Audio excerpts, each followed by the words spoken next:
right, let's. Thank you. All right, so Dr. Hephzi is a dynamic research scientist, passionate science communicator, science business owner, if you know Ghana Scientific, and a dedicated charity director at Ghana Scientific. Her academic journey began in the biosciences, where she obtained a biomedical science degree and later pursued a postgraduate degree in pharmaceutical science with management studies. And subsequently, she went on to get a PhD in skin biology.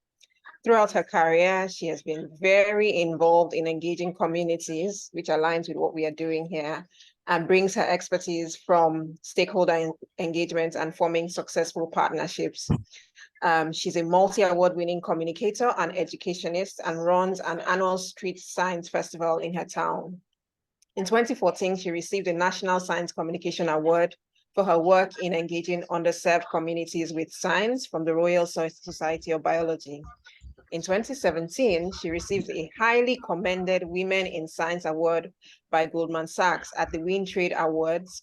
And that same year, 2017, she was nominated as a finalist in the Outstanding STEM Ambassador category of the National STEM Inspiration Award. That's not all. Queen Mary University also awarded her with a Community Champion Award in 2018 for her community engagement with science work, and she received a Winston Churchill Travel Fellowship in 2019, where she traveled to Finland to research informal methods of science education. In 2021, more recently, she was awarded the STEM Educator of the Year by the UK Educators Network. She served as the regional chair for the Royal Society of Biology over 2 terms, overseeing 3 different regions. And currently, she holds the position of chair for a 10-year Culture Town Regeneration Program, showcasing her commitments to community and culture. At the core of her work lies a profound focus on empowering young people and their families from underserved communities by providing opportunities to make informed decisions. So you can see that her expertise aligns very well with what we're doing in EduSports.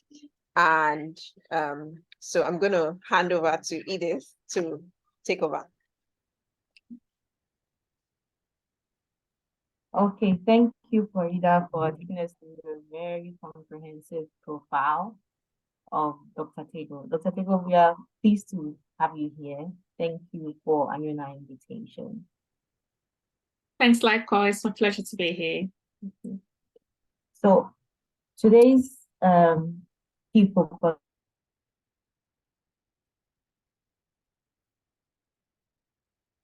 on that some of the successes can be attributed to 1 or 2 meaningful partnerships that you sought after and created.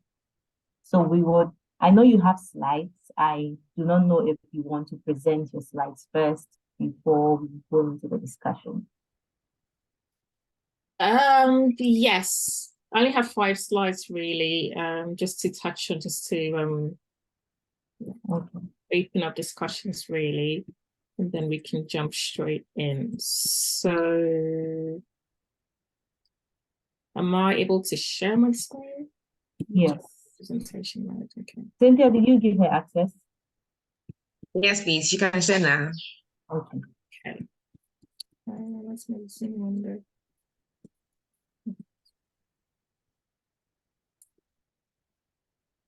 Sharing desktop 2.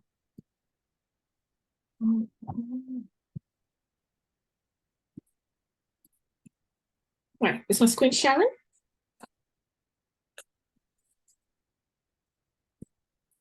That's a yes. It's all good. Yeah.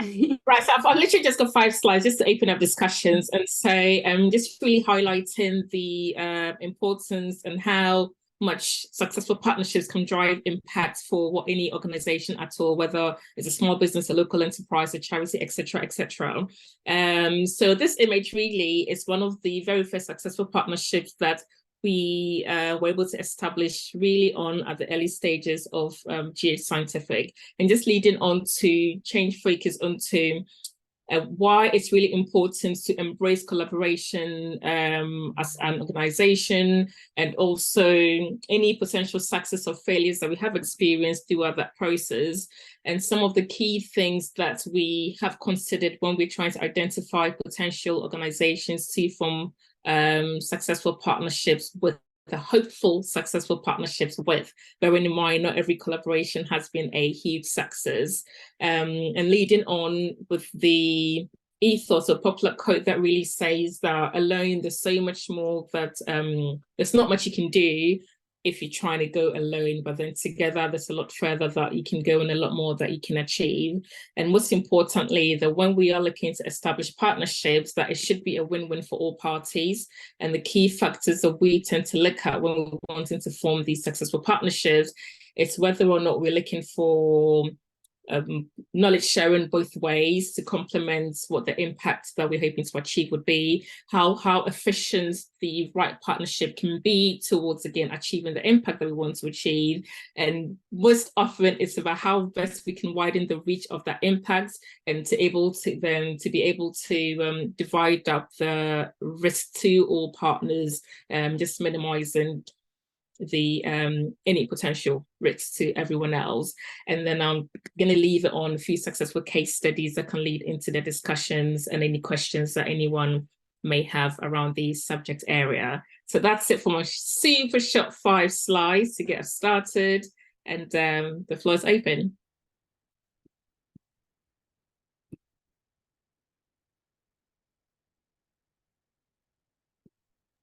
Edith, you're muted. I just realized. Thank you very much for that introduction. So I see that you mentioned that primarily the partnership has to be mutually beneficial. And you mentioned some key things to look out for in fostering such a partnership. I wanted to ask that what would you say are some of the key factors to consider when we are identifying potential partners? Okay, so initially we always start off with what you're hoping the end goal to be. And so once we're sure what we want the end goal to be, is then working backwards to identify organizations that share similar ethos in line with the target audience that we may be trying to reach, or are trying to do similar things to what we're trying to achieve as well. Once we've been able to identify those, it helps with shortlisting who you want to contact to establish those conversations to then get things started. So the first thing I will say is identifying individuals or organizations from the right networks who share similar vision and views and the impact of what that partnership is trying to achieve. All right. So summarily, know what your end goal is, work it backwards, look for people who are in a similar work or have a similar goal or a shared vision, and reach out to them. Right? Yes, exactly. And also just to add on that usually, or sometimes, not usually, sometimes there might be similar individuals, organizations who share the same vision and end goal, but the approach to reaching that end goal may not necessarily be the same. And so it's always important to be clear and be on the same page with those partnerships before moving forward to the next stage. Okay. So it's good you mentioned that the approaches may be different to Yes. achieving the end goal. How would you say we could tailor partnership proposals to an organization who we believe had a similar vision, but did not use the same processes or procedures that we use? How do we tailor partnership proposals to be able to effectively communicate our desire to work together? Okay, so it goes back to being a win-win for all parties, right? So it may be that, or the popular saying, there's several ways this can occur. So it may be that I, as one individual organization, one organization, I've got funding and I want that funding to be able to, let's say, improve educational outcomes for 100 children in a particular region. And the other organization may not necessarily have that amount of funding, but at the same time, they want to reach let's say, not necessarily educational outcomes, but then they want to reach young people, about 50% of young people in a different region to the region you may be wanting to target. But Okay. once this conversation starts, is then trying to strike balance, because so maybe I've got the funding, but I don't have the network and the contacts to reach the region that I'm wanting to target. But then I've got the audience, I've got the contacts, I've got the young people without necessarily the funding. And so if we can strike balance as to, okay, I'm willing to compromise on letting this target go so that I can achieve this outcome, and you on the other hand is also willing to let this target go to achieve this outcome, then we can strike balance that way. But predominantly, so far as we can both find a win-win for both parties, it's always a good baseline to drive conversations forward and see how best to adjust the outcome so it works well for both parties. Okay, thank you very much. I don't know if anyone from the audience has a question before I ask Dr. Tagoe any more questions. So Frank, Cynthia, Farida, do you have anything you want to know? Ukasha, Sarah, Edward, Hamdia. I'll jump in with a question. Okay. I'm curious to know, just a little bit more, Hephzi, on the risks of partnerships, as this is something I'm often thinking about when, trying to identify who could be useful. What kind of things might we think about as risks in the process? Yeah, so from some of the partnerships that we've had, it's the communication from the beginning. So, for example, there's one scenario where there's been a series of conversations, meetings around there's a festival we want to put on. The government party have got the funding, they want to put it into the program, and we have the regional reach they want to target. On the other side, we've got the skills, the expertise, the track record of delivering those successive events. So you spend a lot of time putting a proposal together and then pitching that forward, and it's accepted. What was missing, however, is the use of the language in terms of what, for example, if it's a Creative Tech Festival to one organization may have been actual like boot camps of coding, whereas the other party is thinking of art and science, for example, but then using the internet. And so although there's been a lot of conversations, a lot of discussions, and contracts have been signed, there hadn't been the question of, are we using the same language to be on the same page? That's exactly what we want the outcome of this event to be. And so we have had that experience where so you start planning the event, you start inviting stakeholders to come be part of that event, and then you go into a meeting, let's say 3 months to the event to present the final pitch, and it's like, oh, hang on, this is not what we had in mind. At which point it's a case of then how do we rally around to salvage what the outcomes, because the government institution may have certain targets that they need to report back to their funders, and the proposal that had been presented would not meet those targets that they are supposed to feed back to their stakeholders about. And so then it becomes very rushed last minute. How do we reorganize and reinvent? Do we to still be able to meet those targets? And do we just cancel the event, reschedule the event, or make deal with whatever we still have based on the timelines that we may be left with? So that's one practical example that we've had to deal with.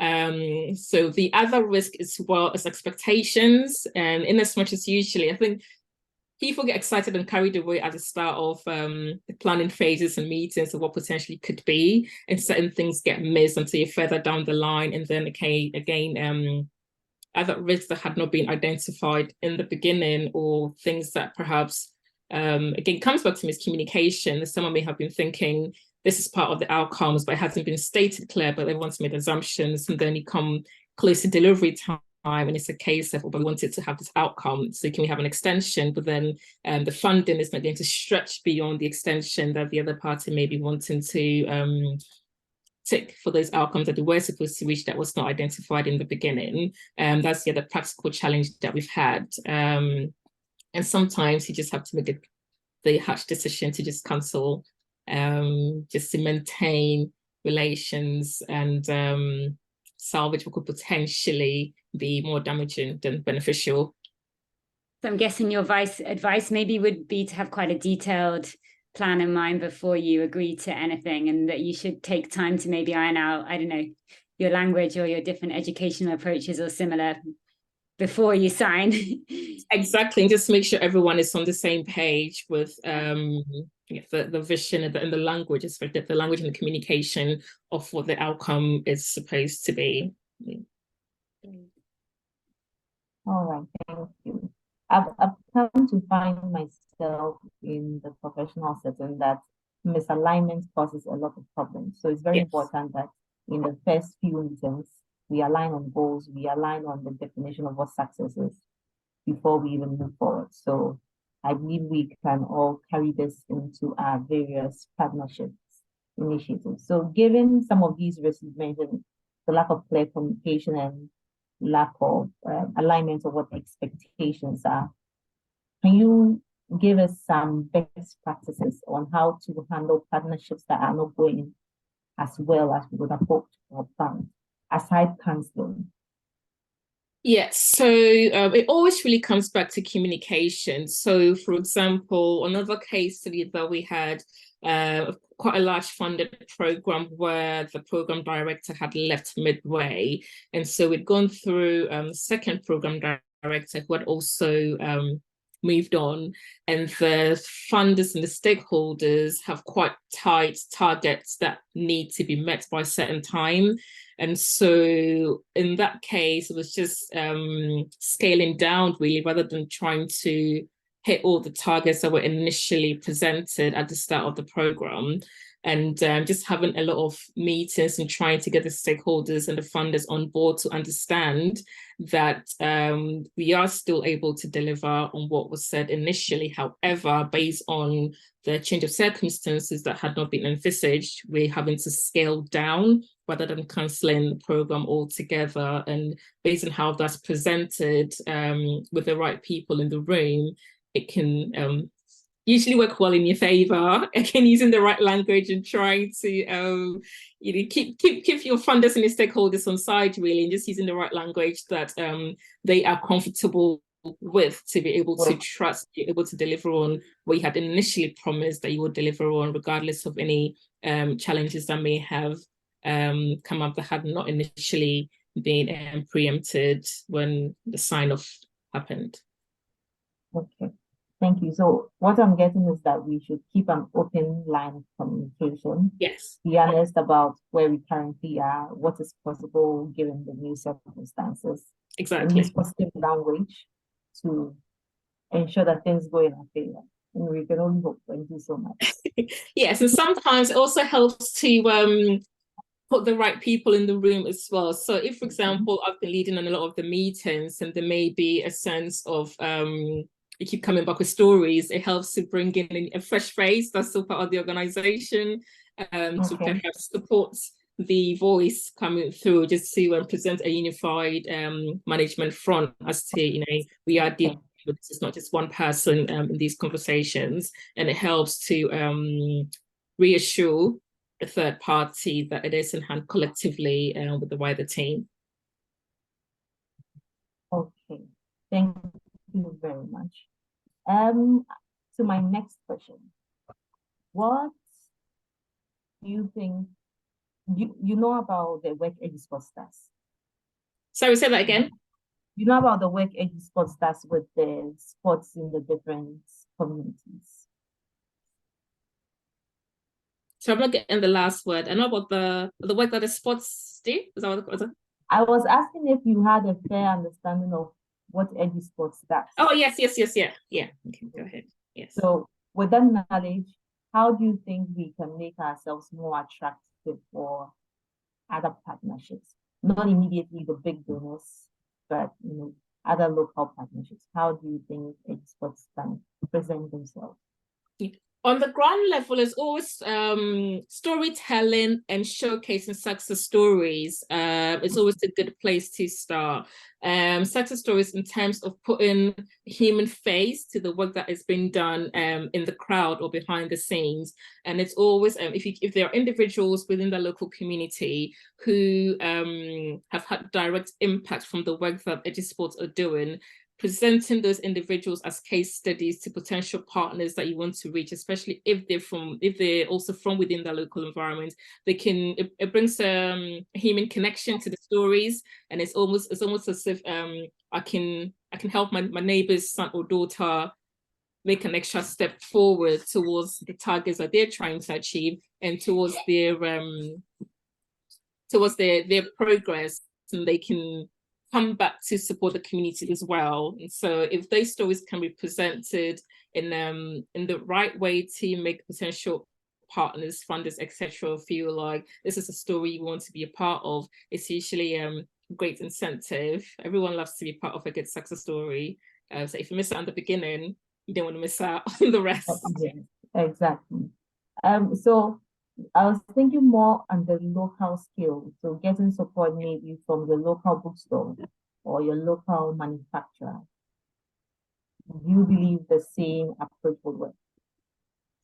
If you can make a good case story in terms of the win-win for both parties, because if you're presenting an opportunity to me, or necessarily an opportunity, if it's been presented in the form as in we've got this amazing initiative, or we think it would be great if you can be part of it, the first thing I'm going to be thinking of, I have my own priority list, right? It's about, well, what's in it for me? Why do I want to reach just perhaps my budget for the year? Why would I want to spend time reviewing the proposal that you're presenting to me to want to be a part of it in the first place? And so if it can be presented in a way that there's clear trust from the beginning, there's a clear win-win and benefits to me as well as a third party, then of course it's something I want to be a part of. So it's really finding the silver lining or the bone for the dog, almost as an expression for the local partner that you're trying to reach, to make it enticing enough for them to buy into the program that you're trying to get them on board with. And so let's say you mentioned a bookstore. It may be that if the footfall in that bookstore, maybe they get 10 people coming in a week, and you can present a proposal where it sort of says you've got 10 people coming in at the moment because people while away their time doing other things, but we have an audience of, let's say, 60 people who want a venue where they can access books regularly, and we can direct them to your bookstore rather than going to their neighbors back here to share their storytelling or share their books. So if you can pitch it that way, then it's a win-win for them. It creates more awareness, for their bookstore. It gives it puts the shop in the mouths of a lot more locals, and the more people patronize it, it's better business for you, and it's a win for us as well in trying to get a space for our audience to be using as well. Okay, so what I'm getting is that we should understand who the partners are, the potential partners would be, and understand what their needs or what we think would touch them the most as a possible benefit, right?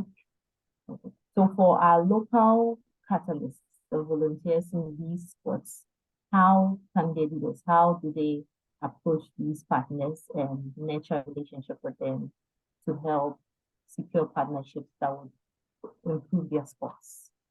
Okay, so if we come back to the localities, based on relationships formed, usually more often than not, people favor, I use friends in quote. So it may be that you need to establish a relationship that goes beyond professional business, what we can do together, and create a more of a friendship, so that they almost owe you and they can't say no. Obviously, everybody can say no if they do want to, but it's almost trying to win the favor of those locals. And I think usually if you can tap into individual soft spots, it helps in making that extra commitment to be able to support your initiatives, especially when it comes down to your local doorstep. Who are some of the people that you think would be low-hanging fruits as targets in that community? Right, so the obvious one would be your schools, because we're looking for spaces. We want individuals and we want others to support the schools, right? So for example, I know some of the class of schools that we'd worked with in the past, such as Scientific, when we needed space to keep our activities running, we went back to one of those schools. Relationship had been established with the head of school over a period of time.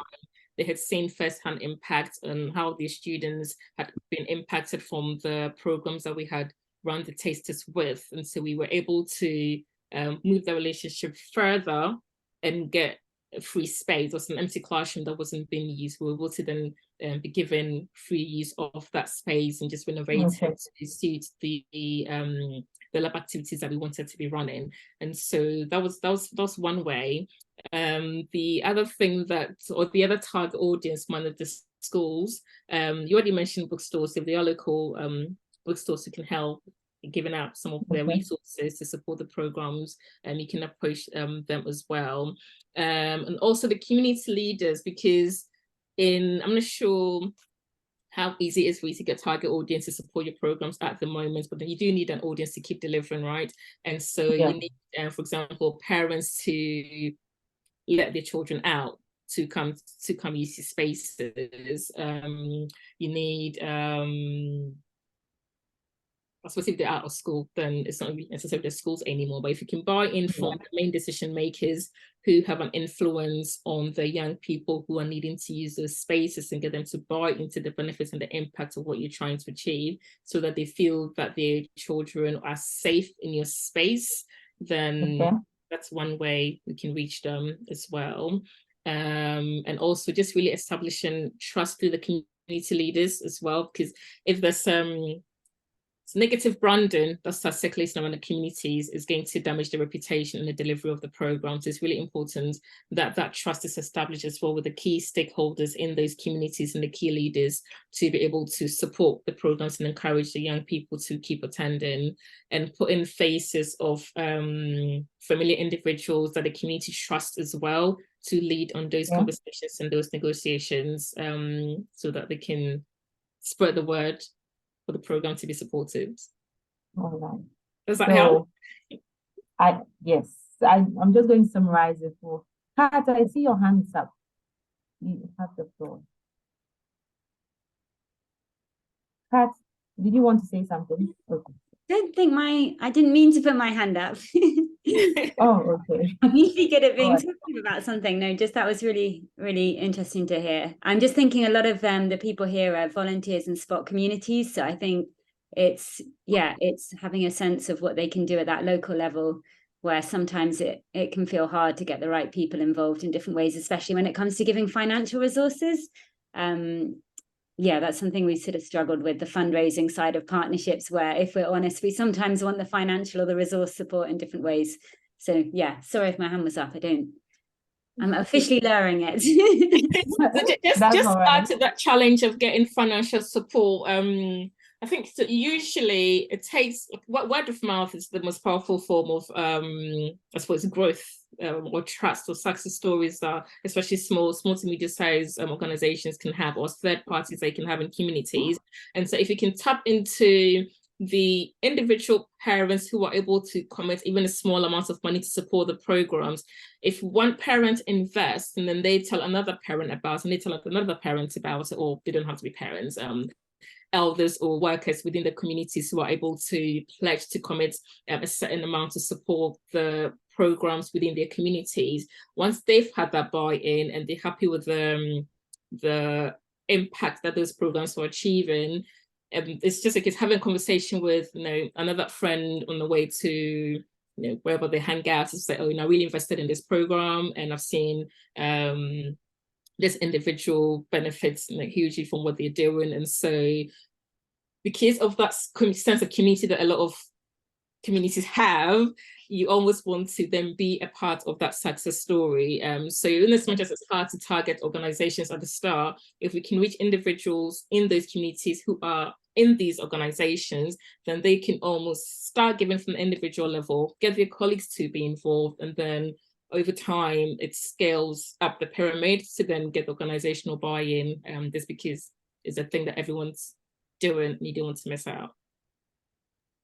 Yeah, great. It's like the role of just partnerships and building brand credibility in different ways at the local level and the central level, that sometimes I guess we just want to partner with other great people who we know will then lead to us having greater trust in different ways. But that can sometimes lead into the risk areas that you mentioned, if you're purely kind of going for your own sort of brand or the trust reasons, but you might not have a genuine goal where you're working towards something that you're mutually agreed on.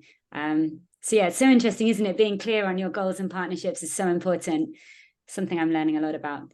Yes, exactly. And yeah, once you, if we have, so for example, I'm going to use you as an example now, Kat. So if we have Kat coming to an organization that's not so well known, and then she's super committed and she's pledging, you know, she's singing the praises and she's pledging support for this organization of her own voluntary time, then other people within your network are seeing what you're doing and thinking that there must be a hidden gem in this program or this community that we must be missing, because if you're seeing something in there, there must be something in there. And so again, in trying to identify individuals to support the program, see there's some element of strategic selection that goes along with it as well, because once certain individuals jump onto a program, just by default of people wanting to be associated with certain individuals, they tend to start paying attention and wanting to be part of that story as well. Yeah, it's interesting. I think we're at the point where we do get quite a lot of requests for partnerships from small organizations now, and we just simply don't have the time to partner with everybody or even process the whole conversations and partner agreements, which can be really difficult sometimes when we're all about supporting other grassroots organizations. So yeah, the whole sort of time input to partnerships is another whole factor. Anyway, I'm going to stop talking, otherwise I'll be asking lots more questions and want to keep all right, so heated. just to summarize what Dr. Tagoe says, and then bring us back on track. So to establish some relationship with the local actors, it's good to identify people who are influential in the society, build a relationship based on trust and credibility, let them have a stake also, or get them involved some or the other, or let them know what esports is doing. And by word of mouth, you will be able to bring on board their own network to support the sports in kind and in cash. Yes. Did I summarize it accurately? Yeah, that's correct. Okay. So now I'm going to ask what kind of measures can we put in place to make sure that we are measuring the success of these partnerships? I know we've said we have to establish what a win will look like for both parties, but what are some practical ways that we can measure success along the line and make sure that everything we've agreed on is on course? Yeah, so the thing with measuring success, I think it's one of those things that has usually, it becomes not necessarily an afterthought, but then we do a lot of planning in the beginning, and so we can tick these boxes without necessarily feeding directly into what success would look like at the end of the program. So it's remembering that right from the beginning, when conversations start, we're clear on what success would look like from that program. Once we're clear on that, then as you feed into the development of that project or program, etc., it's easy to start tracking or start collecting data or monitoring exactly what you're looking to achieve out of that initiative. So if you know you want to, for example, track baseline, midway, and then end results, then you know from the beginning, when you start engaging your audience at the start, you're collecting that data. If it becomes an afterthought halfway through as to oh, you were 10 years old when I started engaging with you, now you are 12 years old, what has influenced your choices between 10 and 12, without necessarily collecting that data from the beginning as to what your initial choices were at 10 years old, then the success that you're measuring has become an afterthought as opposed to quality outcome. I don't know if I'm making sense, and is that answering your question? I get it. So you're saying that we should, at the beginning stage, we align on what our goals and what success would look like. Exactly. And based on those agreed goals, we both come up with ways to measure it. So it doesn't come right from the beginning. Yes. Exactly. Okay, thank you. My audience, do you have any questions? Romeo, Hamidia, Katie, of Manuel, Ukasha, Frank, Kat, Edward, Gertrude. Does anyone have a question or a comment to add? Okay.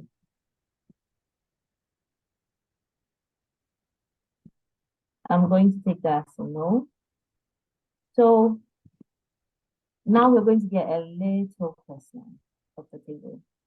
Can you tell us what best your most successful partnership has been with in your organization? organization and what are the key lessons you learned in there.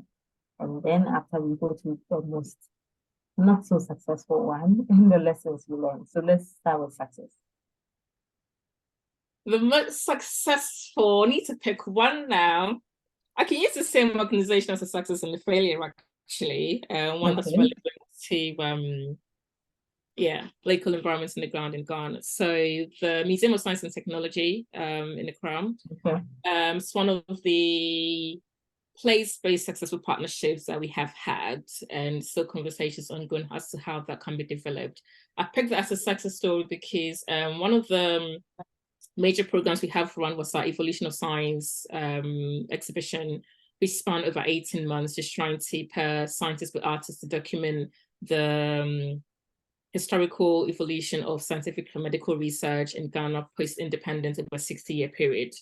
In trying to find the right venue to host the exhibition out, we contemplated a few different areas, ones that are more popularly accessed and ones perhaps that are not so much, or just putting up temporary structures around various areas around the country. Eventually we settled on the museum because it was very underused. It's still to a large extent very underused in terms of the museum space and what it can offer and what it should be. So that first partnership worked really well.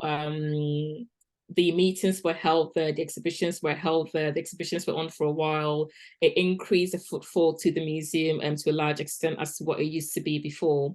And we have subsequently tried to go back and do regular events with the museum because we're trying to let the museum function as what a science museum should be. On the flip side, as with a lot of challenges that can potentially come up with working in country, sometimes, I'm picking my words carefully now, because sometimes when certain projects start being successful, third parties perceive the goodwill of the organization as you have a lot of money through around, and it's not always necessarily the case. And so once then start being made in terms of monetary value, which we don't necessarily have because most of the projects are funded. And so on one side, it's been a huge success of creating a lot more awareness, getting more people using the space, getting a lot more events and activities going on in the space. On the flip side, you get caught in the dilemma of, do we keep using the space based on the change in expectation because of the continuity, or just give them what they want so you can keep using the space, right? And again, I'll be cautious because I know this is being recorded, but the words that I am using. And so, I think the relationship is potentially losing what it could be, because in all the goodwill of intention that we do have to make it a lively space again for what a science and tech museum should be, we've been left in a place where perhaps it's time to move on because expectations are becoming unrealistic to a large extent. Yes. And I mean, we're not trying to get you in trouble, so I'm not going to come on that too much, but if there are any lessons that are trouble-free from this scenario, you could share them with us. Any lessons learned, a lot of it comes down to, I suppose, change takes a long time. And so it comes back to finding balance as to what the long-term impact needs to be, right? And sometimes when it comes to the position where there's certain decisions are out of your control, then perhaps going into school space where, you know, the space would always be there and we're a lot more appreciative of the impact that's having on the students, it's more beneficial. So yeah, sometimes you need to stay small rather than trying to go national. It's the best way to put it, will be the first lesson learned, because the challenges and politics around staying small a lot less than when you're trying to work with larger governments, organizations, especially when you say passionate about making impact. Decisions become difficult, and sometimes it's okay to stay small. Yeah, it's one lesson I would say. Thank you very much. We have about 15 minutes left. I don't know if you have anything else to offer any more tips on partnerships, especially local partnerships? Any ideas, suggestions for our volunteers? Because we are currently trying to get more books for the different sports libraries. So if you have any other extra nuggets to throw away, we're happy. Specifically based on trying to get more books for the sports, for example. I mean, there sometimes it's just convenience or priority for people, and I think it's okay to just keep nagging until you get results, because I'm sure a lot of people have books that are taking up space and they do want to clear out, but it's the making the time to just stop and getting them together and delivering it to where these books need to go. And so perhaps widening the reach of the call outs for the books and just being consistent. I'm sure you're doing all of this already, and being consistent with the call outs and the requests. It's one way. I am also aware that you're trying to focus on a lot more local books rather than West African books. Yeah, maybe more African books rather than the Western books. And so it's, I suppose, yeah, targeting the right individuals who do have a lot of books and just can't make the time to put them together in a box to deliver it to you. That could be one way. But in those scenarios, it's just weekly emails. So when do we know when to stop? When do we stop? Or we don't stop till we get it?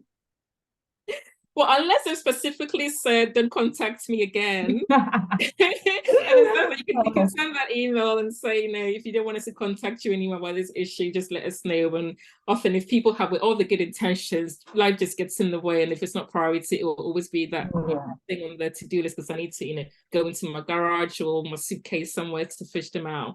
And so unless they've specifically come back to say, I don't have any books to give you, stop emailing me, we'll just keep at it. Okay. All right. Thank you very much. Frank, are you with me? I just want 3 people from the audience to give me their favorite lesson from today's call. Frank, Edward, Gertrude. If you want to talk, please raise your hands and then I'll give you the floor. I'm happy to give an example of one if that's helpful. Hephzi, I love the way that you focused on parents being some of the key partners at the local community level and also the schools.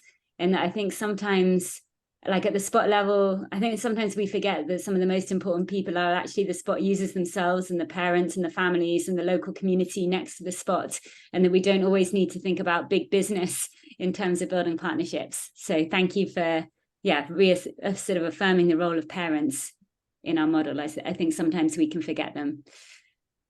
Yes, thank you. Sarah is up next. Sarah, you can go ahead.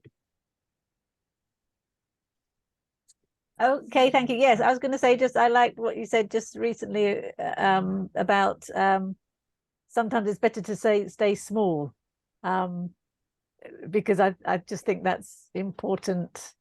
Of course, you always, if you're doing something good, you want to expand, but I think it's a thing of just, it's not just like expand whatever. I mean, it's thinking it through carefully, and obviously you want to keep your quality and whatever you're actually doing. So it's because I'm sure a lot of people must sort of think, oh yes, let me go for that bigger project or this or this or this, and that's not always necessarily the good thing to do. So I think that was a good point. Okay, thank you. Thank you. Any other comments?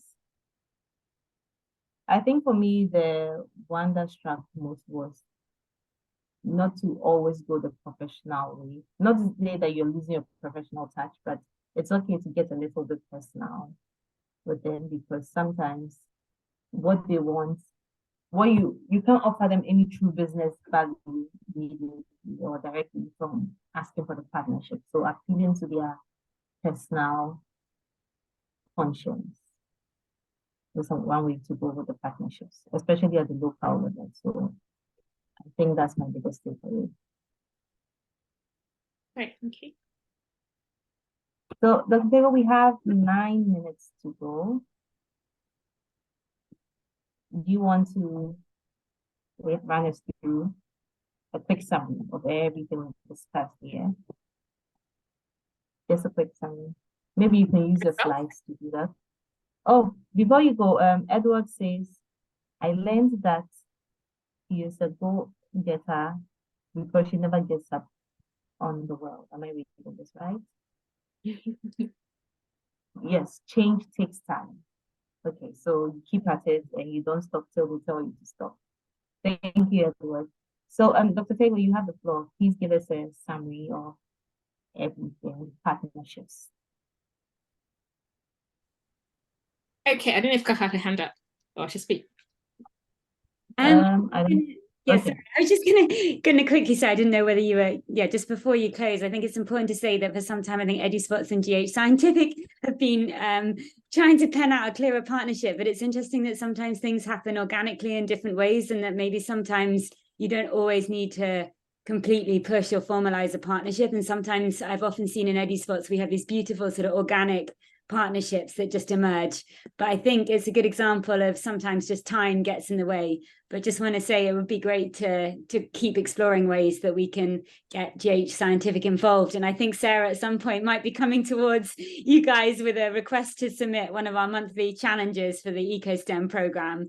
So just thought I'd take that opportunity to do some of my own partnership reach out. Yes, I owe you a task, I haven't got it. It's on the list. It's going. Oh, she's already been in touch. Okay, great. Awesome. Cool. I'll hand over to you, Hephzi. So was it a summary, Edith, of partnerships? Yes. Yeah, so really, sorry? Of what we've discussed, just quick pointers for people to refresh their minds. Yeah, so summary, I just run through the slides again, mainly being what partnership, what a successful partnership looks like, and just really emphasizing the importance of communication from the beginning and using languages that mean the same thing to both parties, so we're all on the same page, and outlining clearly from the beginning what measurable outcomes both parties are expecting, so we're all on the same page, and maintaining those regular communication lines, so you don't wait till almost at the end of a partnership to then realize that a lot of things have been missed, and now trying to firefight and recover what the expectations what were from the beginning. It hadn't really changed along the way as people get excited in trying to bring creative ideas together, and just finally making sure that it has to be a win-win for all parties involved to identify the right people to form the partnerships with. Yeah. All right, thank you very much. So clear goals, find a mutually beneficial goal, and keep the line of communication open and honest, right? Thank you very much, Dr. Tagoe. I have learned a lot. I believe everyone on the call has learned a lot. So we really appreciate the time, and we look forward to having more of these discussions as much as your schedule will allow. Thank you very much. Great, thanks for your time. Lovely being here. All right, bye.